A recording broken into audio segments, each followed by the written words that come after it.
Somewhere in the near future, a scientific breakthrough might not begin with a human shouting across a lab. It might begin quietly, with a question typed into a machine at 2:14 in the morning.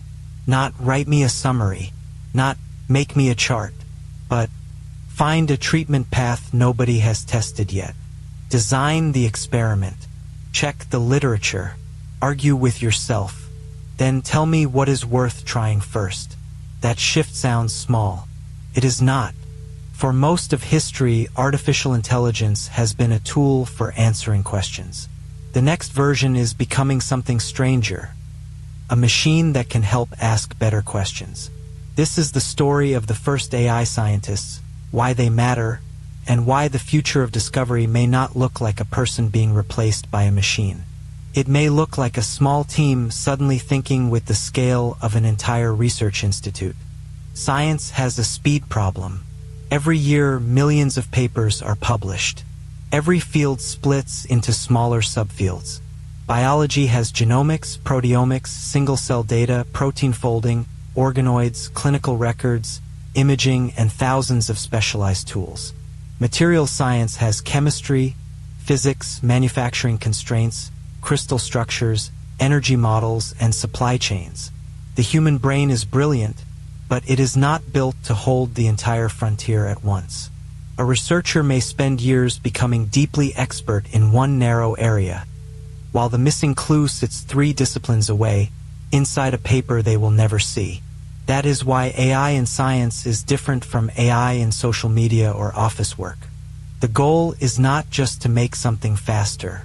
The goal is to notice connections that are too wide, too boring, or too numerous for humans to check manually.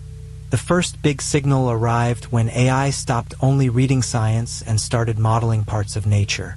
AlphaFold changed biology by predicting protein structures at a scale that would have sounded impossible not long ago.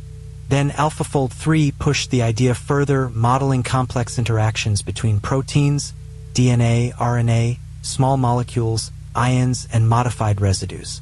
That matters because biology is not a library of isolated parts. It is a city of interactions.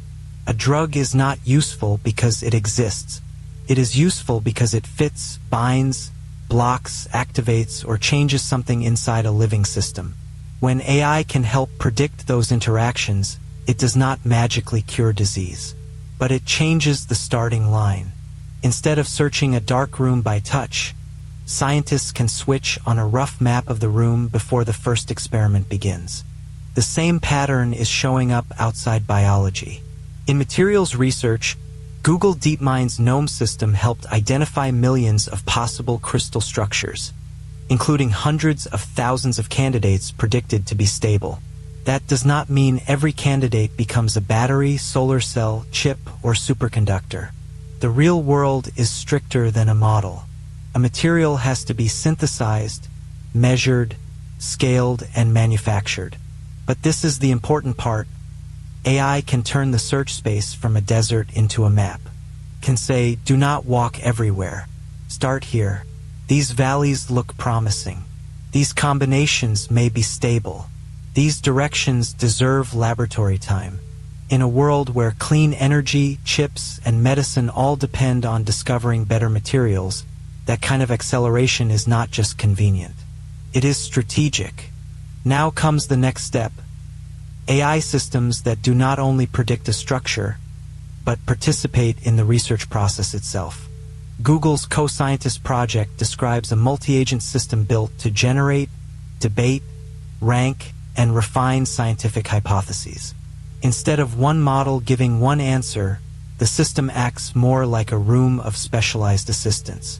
One agent generates ideas, another criticizes them, another ranks them, another evolves them, another checks whether they connect to nearby literature.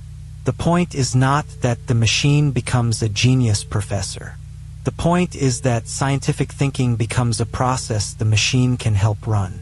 In early biomedical tests, the system was used to propose drug repurposing ideas, possible targets, and explanations for antimicrobial resistance mechanisms, with human scientists still in the loop. This is a different category of tool. It is not a search engine. It is not a chatbot.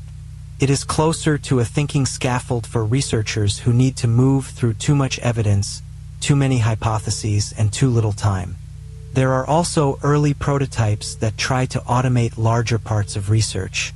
Sakana AI's AI Scientist project showed a pipeline that can generate research ideas, search literature, plan experiments, run code, create figures, write a paper, and even produce a review. This does not mean the system is ready to replace peer review or publish reliable breakthroughs without humans. In fact, the limitations are part of the story.